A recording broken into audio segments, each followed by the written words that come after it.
Hi అండి, నమస్తే. Welcome back to Akshararushka channel. ఇవాళ వీడియోలో కోకోనట్ కుకీస్ ఎలా తయారు చేయాలో చూపిస్తాను. ఈ కుకీస్ ఎంతో ఎమ్మీగా క్రిస్పీగా చాలా బాగుంటాయి.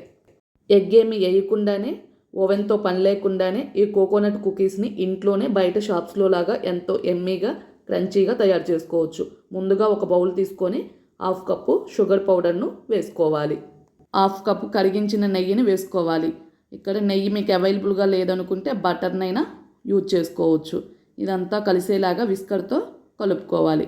1 కప్పు మైదాని, 1/2 కప్పు డెసికేటెడ్ కోకోనట్ పౌడర్ను వేసుకోవాలి. 1/2 టీ స్పూన్ బేకింగ్ పౌడర్, మంచి టేస్ట్ కోసం చిటికెడంత సాల్ట్ను వేసుకోవాలి. అలాగే 1/2 టీ స్పూన్ ఇలాచీ పౌడర్ను కూడా వేసుకొని పిండిని ఈ విధంగా ముద్ద కట్టేలాగా కలుపుకోవాలి. 2 to 3 టేబుల్ స్పూన్స్ పాలను వేసుకొని పిండిని ప్రెస్ చేసుకుంటూ ఈ విధంగా సాఫ్ట్ డౌలా వచ్చేలా కలుపుకొని పక్కన పెట్టుకోవాలి. ఇప్పుడు ఒక ప్లేట్ తీసుకొని నెయ్యిని రాసుకొని మైదా పిండితో డస్టింగ్ చేసుకొని పక్కకు పెట్టుకోవాలి. ఇప్పుడు పిండిని కొంచెంగా బాల్స్గా మన చేతుల్లోకి తీసుకొని మనకు నచ్చిన షేప్స్లో బిస్కెట్స్లా చేసుకొని ఈ విధంగా డెసికేటెడ్ కోకోనట్ పౌడర్లో డిప్ చేసుకొని ప్లేట్లోకి పెట్టుకోవాలి. అలా మిగిలిన పిండిని కూడా బిస్కెట్స్ లాగా చేసుకొని ఇలా కోకోనట్ పౌడర్లో డిప్ చేసుకొని ప్లేట్లోకి చేసుకొని పక్కకు పెట్టుకోవాలి. ఇప్పుడు స్టవ్ వెలిగించి ఒక పాత్రను పెట్టుకొని దీనిలోకి ఒక ఐరన్ స్టాండ్ను ఉంచుకోవాలి.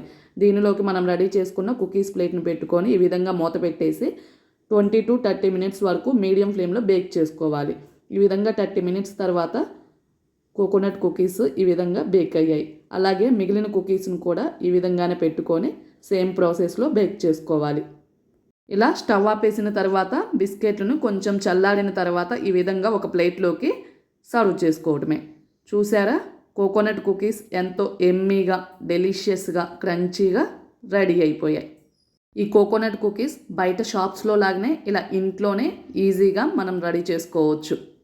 కోకోనట్ కుకీస్ని మీరు కూడా ఒకసారి ట్రై చేసి టేస్ట్ చేసి మీ ఫీడ్బ్యాక్ని కామెంట్ బాక్స్లో తెలియచేయండి. మీకు ఈ వీడియో నచ్చితే please like, share and subscribe చేసుకోండి. Thank you for watching.